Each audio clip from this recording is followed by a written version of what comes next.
This is going to be an educational video. So when I started this series, I was hoping that I'll talk about muscle building and fat loss, which I'll get into it in this video as well, because I'm going to talk about the issues of overtraining and overlapping of muscles and why traditional bodybuilding splits are bad and the struggles with push-pull legs and everything and what I'm going to do about it.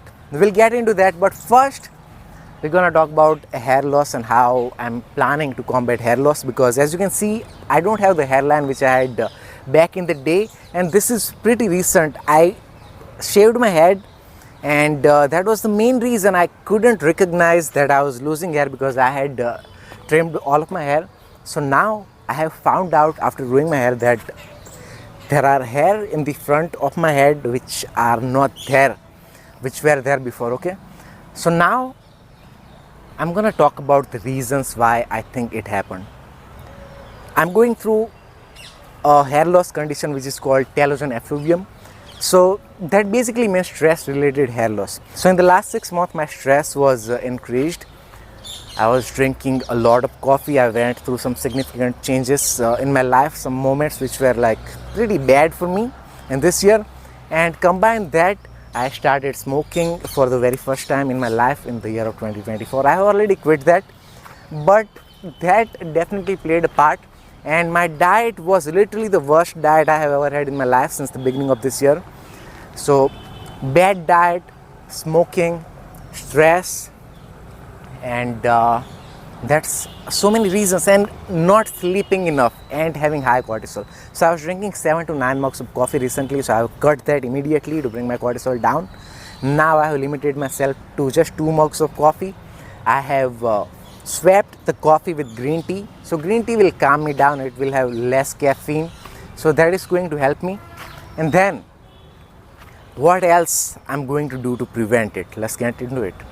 I have ordered a microneedling device, a derma stamp, which is apparently better than derma roller, so that is going to be the first thing. I haven't got it yet, but it is on the way. So I have seen some research that microneedling definitely regrows your hair about 10 to 30%. Second thing I have implemented right now is I have started taking Ashwagandha, which is proven to reduce my cortisol or anybody's cortisol levels by a significant amount, like 27-25%. That is significant. And then after that, I have started sleeping more, because before I wasn't really sleeping that much. So now I have prioritized my sleep as well. One more thing I added is I have added vitamin D3 supplementation. I have already added vitamin B12 and folic acid as well, and I have increased the amount of zinc which I get, which is already again a supplement. So I have thrown a lot of things which may play a role. I'm also going to buy iron supplement as well, so that will be a lot of things. So I'll be making sure that I don't have any nutritional deficiency which can cause hair loss. So I have thrown these things. Third thing, scalp massages. I have started massaging my head because there is some research showing that the people who have less hair on their head have less blood flow to their hair. Okay, and minoxidil, which is proven to like increase the blood flow, helps you like regrow your hair if you are on that thing. So I have like started massaging, because massaging also increases the blood flow. Now the problem with the traditional hair loss treatment of finasteride and minoxidil is that they are lifetime drugs, and I don't want to go on a drug which I have to take for the rest of my life. That's like going on a TRT, like once you are on it, you have to keep taking it. Okay, so I don't want that. So therefore I'm not considering finasteride or minoxidil as of now. I might try peppermint oil soon. And other thing I have added right now is that I have started doing Shirshasana, which means doing headstands. So if my head is on the ground and my leg is on the sky, basically I'm upside down, so that definitely increases blood flow to the head. So again, that goes hand in hand with the blood flow part of the scalp and the hair loss. So I think that will also do some positive things. And scalp massage also has some pretty interesting data on it. Like there are some studies which show that people who do scalp massage for about 10 to 20 minutes per day for like 6-7 months can regrow their hair. So these are the things which I have implemented right now in my routine. and I'll keep you guys updated because this is going to be a very interesting series from now on, because there are a lot of people who are struggling with hair loss. So again, I'm pretty like I'm not a sellout, so I'm not going to recommend any products to you guys. So I'll be pretty honest, and I'm only going to share which really works, so it will be beneficial for people who are struggling with the hair. Now I'll get into the problem of going to the gym every single day.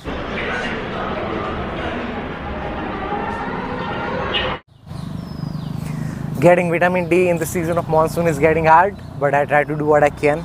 So in the last video I was talking about why it is a bad idea to work out every single day as a natural lifter. And the irony of this video is that I got sick from overtraining. I have some fever right now with some cold, bad throat, and the reason is definitely working out every single day. I did like 13 workouts in the month of August. That is a lot of workouts. So I actually talked about how I'm going to reduce the training frequency for only like 2 to 3 days per week, but in the process of being regular, even I overtrained. So this is a big thing I want to talk about, because everybody talks about how you should go to the gym every single day and why you should be regular and stuff, but like there is a big difference between anaerobic and aerobic exercise. You can't weight lift every single day with high intensity. I was watching a hair related video in which Dr. Berg was talking about stress and how he's minimizing his stress while working out, but he's working out using Mike Mentzer's heavy duty training. So even a doctor who is probably the most famous doctor on YouTube, 13 million subscribers, is using Mike Mentzer's training philosophies, which is really impressive. And here we are, gym bros trying to work out every single day, looking at Mr. Olympia bodybuilder and following their routine, who are on big doses of steroids. So this is the thing about taking steroids. Your recovery capability is supercharged, but as a natural you can't recover, and working out doesn't make you strong. You are actually weak after you just finish your workout, right?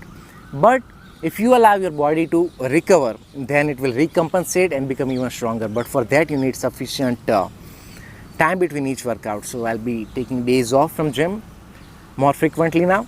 And overlapping is also a big issue which nobody talks about in the Indian fitness industry, because if you're training chest, you're not just only training chest, you're involving your front deltoids, your triceps, and same with the shoulders. Like if you're training your shoulders, your triceps are heavily involved. If you're training your back, your biceps are heavily involved, your forearms. So that means that if I perform a chest workout on Monday, then I'll be weak. If I perform a shoulder workout on Wednesday, I need some gap between that, and that is really important. And I'll share my routine soon, but before that I'll have to create one, and I'll definitely incorporate Mike Mentzer's training philosophy of training to failure and taking more days off from the gym. And if you're going to the gym every single day, then you're not going to get strong, and if you're not going to get strong, then you're not going to build any muscle, because Mike Mentzer also talked about how you need to get strong to build muscle. And he shared a story where one of his clients asked him, like, why do I have to lift more or to get strong to build more muscle? And he said, like, what else do you need to build more muscle? Like, do you need to become more weak, or do you need to become more strong to gain more muscle? And that is a point that a lot of people are forgetting. So we have to improve the weight we are lifting, and we have to get strong. So if you are going to the gym religiously and not seeing any result, then you should not go to the gym more. You should actually take days off. And I'll share these principles more and more with each video. So hopefully this is just a short suggestion to take more days off from the gym and avoid overlapping of muscle and overtraining, because I'm short on time today. This park is about to get closed, so I hope this will give you some tips, and I'll see you guys in the new video soon enough. Thanks.